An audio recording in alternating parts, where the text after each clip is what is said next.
Good morning students, class 9 subject mathematics. Topic है हमारा lines and angles. तो हमारी एक्सरसाइज चल रही थी 5.3। उससे पहले हमने कुछ थ्योरम्स की थी। जैसे हमने एक थ्योरम की थी sum of angles of a triangle is 180 degree. उसके बाद हमने एक और थ्योरम की थी if the side of a triangle is produced then the exterior angle so formed is equal to the sum of the two opposite interior angles। ये दो theorems की थी। उसके बाद हमारे क्वेश्चन नंबर 3 पे एक्सरसाइज 5.3। तो इन फिगर मतलब हमें फिगर गिवन दी हुई है। If AB is parallel to DE, ये जो लाइन AB ऊपर दिख रही है आपको, ये DE, ये दोनों आपस में क्या है, पैरेलल। और उसके बाद हमें एंगल दिया है BAC, ये एंगल दिया है 35 डिग्री। और उसके बाद हमें एंगल दिया है CDE, ये एंगल हमें दिया है 53 डिग्री का। हमें क्या एंगल फाइंड करना है, DCE, ये वाला एंगल हमें फाइंड करना है। तो देखते हैं, given that AB is parallel to DE, AB is parallel to DE and और एंगल्स दिया है, angle BAC equals to 35 degree and angle CDE equals to 53 degree. We have to find angle DCE, ये वाला angle हमें find करना है। तो देखते हैं, since AB is parallel to DE, AB is parallel to DE, drop में दिखा रहा हूं, ये आ गया हमारा AB, उसके बाद ये आ गया DE, ये दोनों आपस में पैरेलल है। तो ये जो AE होगी, ये जो A और E होगी, ये हमारी क्या बन जाएगी, transversal. And AE is transversal. तो ये ट्रांसवर्सल बन गई। ये जो एंगल बना और ये जो एंगल बना, ये दोनों एंगल्स कौन से हैं, ऑल्टरनेट इंटीरियर एंगल। और ये क्या होते हैं, इक्वल। जब भी दो लाइन पैरेलल्स होती है और उनको ट्रांसवर्सल इंटरसेक्ट करती है, जो उनके ऑल्टरनेट इंटीरियर एंगल्स बनते हैं वो क्या होते हैं, इक्वल। तो दिस इंप्लाइज एंगल BAC या BAE भी लिख सकते हो, is equals to angle DEA। और रीजन आ गया ऑल्टरनेट इंटीरियर एंगल्स। और ये ऑल्टरनेट इंटीरियर एंगल्स क्या होते हैं, इक्वल। जब दो लाइंस पैरेलल होती है और उनको ट्रांसवर्सल इंटरसेक्ट करती है। तो दिस इंप्लाइज एंगल BAC, इसकी वैल्यू है हमारे पास 35 degree, is equals to DEA। मतलब इस एंगल की वैल्यू कितनी आ गई, 35 डिग्री। तो हमें निकालना कौन सा एंगल था, ये वाला। तो ये ट्रायंगल ले लेंगे। नाउ इन ट्रायंगल DEC, तो ट्रायंगल ले ली, तो एंगल D लिख लिया direct, plus angle E plus angle C लिख सकते हो आप direct, is equals to 180 degree. क्यों, sum of angles of a triangle is 180 degree, sum of angles of a triangle is 180 degree।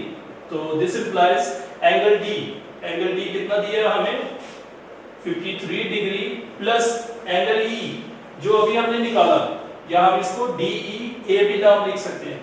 तो इसका क्या वैल्यू है, 35 degree plus angle C is equals to 180 degree. इन दोनों को प्लस कर लेंगे, 88 degree plus angle C is equals to 180। तो 88 डिग्री यहाँ प्लस क्या है, दूसरी साइड शिफ्ट करोगे तो माइनस, तो इन दोनों को आप माइनस कर सकते हो, तो आ जाएगा हमारे पास 92 डिग्री। तो एंगल सी या एंगल सी को हम लिख सकते हैं DCE। Angle C equals to angle DCE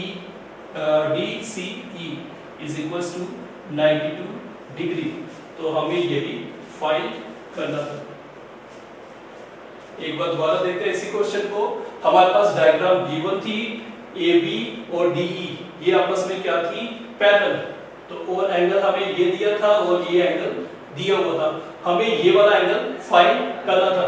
तो हमने सबसे पहले क्या किया, दोनों लाइंस पैरेलल थी तो AE क्या होगी, ट्रांसवर्सल। ये एंगल और ये एंगल क्या होगा, ऑल्टरनेट इंटीरियर एंगल्स, और ये क्या होंगे, इक्वल। तो ये दोनों इक्वल आ गए। तो फिर इस ट्रायंगल में आगे हम ये एंगल भी है हमारे पास, ये एंगल भी है, तो ये एंगल फाइंड करना है। और हमें पता है sum of angles of a triangle is 180 degree. तो इन दोनों को सम कर लिया तो प्लस C इक्वल्स टू 180। तो इन दोनों को प्लस किया, वहां माइनस हो गया, तो एंगल C की वैल्यू आ गई, या एंगल C यहां उसको नाम लिख सकते हैं DCE। तो हमें यही एंगल फाइंड करना था। उसके बाद हम देखते हैं नेक्स्ट क्वेश्चन। तो ये आ गया हमारा next question, question number 4। If in figure, मतलब हमारे पास ये डायग्राम गिवन दी हुई है। In figure if lines PQ ये जो लाइन है और RS ये दूसरी लाइन है, ये दोनों इंटरसेक्ट कर रही है कहां पे, T पे ये दोनों एक दूसरे को इंटरसेक्ट कर रही है। सच दैट एंगल PRT ये एंगल हमें 45 का दिया है, और RPT ये एंगल हमें 95 का दिया हुआ है। उसके बाद एक और एंगल दिया है TSQ। तो ये तीन एंगल दिए हुए हैं, हमें क्या फाइंड करना है, SQT ये वाला एंगल फाइंड करना है, SQT। तो देखते हैं, यहाँ पे ध्यान से देखो, आपके पास दो ट्रायंगल बन जाती है, एक ऊपर वाली एक नीचे वाली। तो पहले लिखते हैं गिवन दैट, क्वेश्चन में हमें क्या दिया हुआ है, lines PQ and RS intersect at P such that angle of PRT equals to 40 degree, angle RPT 95 degree, and angle TSQ equals to 75 degree। ये गिवन हमने, मतलब जो क्वेश्चन में हमें दिया हुआ है वही लिखा। तो उसके बाद हमें क्या फाइंड करना है, we have to find angle SQT ये एंगल हमें फाइंड करना है। ध्यान से देखो, ये जो ऊपर वाली ट्रायंगल है इसमें दो एंगल गिवन है, तो तीसरा हम निकाल सकते हैं, क्योंकि हमें पता है तीनों एंगल्स का सम कितना होता है, 180 डिग्री। इन ट्रायंगल RPT, तो हम एंगल को डायरेक्ट नाम दे सकते हो आप, angle R plus angle P plus angle T। इस ट्रायंगल की बात कर रहे हैं हम, ऊपर वाली की। तो equals to 180 degree, because sum of angles of a triangle is 180 degree. तो डायरेक्ट लिखा है हमने नाम, एंगल R कितना है, 40 डिग्री, प्लस एंगल 5 है 95 डिग्री, प्लस एंगल T नहीं है हमारे पास, तो 180 डिग्री। दोनों को प्लस कर देंगे,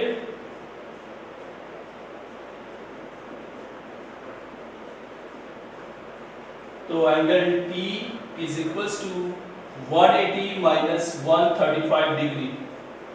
तो 180 में से आप 135 माइनस कर सकते हो, 5 4 45। तो ये एंगल हमारा कितने का आ गया, 45 डिग्री। या फिर हम इस एंगल को नाम दे सकते हैं angle PTR is equals to angle T equals to 45 degree. ये एंगल हमें कितने का मिल गया, 45 डिग्री का। लेकिन हमें निकालना है अभी एंगल Q। तो देखना है, एक मिनट, एक लाइन अगर ये है, दूसरी लाइन ये है, तो ये जो एंगल बनता है और ये जो एंगल बनता है, ये कौन से एंगल्स होते हैं? Vertically opposite angles. और ये क्या होते हैं? इक्वल। ये एंगल इसके इक्वल होगा और जो जहां यहां पे बनेगा वो इस एंगल के इक्वल होगा। वर्टिकली अपोजिट मतलब अपोजिट होंगे ये। तो हमें अभी ये एंगल मिला, तो ये एंगल ये क्या होगा? Vertically opposite angle. तो अगर ये 45 का है तो ये भी क्या होगा? 45 डिग्री का। तो आप लिख सकते हो this implies angle STQ is equals to angle PTR, vertically opposite angles. तो this implies angle STQ is equals to PTR। PTR की वैल्यू है 45 डिग्री, ये जहां मैंने लिखा हुआ है। तो फिर हमें ये एंगल निकालना था। अब इस ट्रायंगल में आ जाएंगे, हमारे पास दो एंगल गिवन है, तीसरा एंगल हम फाइंड कर सकते हैं।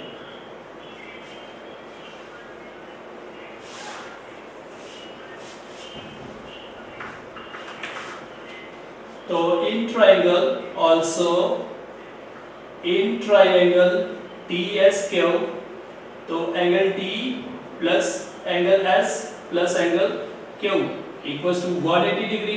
सम of angles of a triangle is 180 degree. तो इसकी वैल्यू आ गई 45। एंगल S हमें दिया हुआ था 75, एंगल Q हमें निकालना है। दोनों को प्लस कर दो,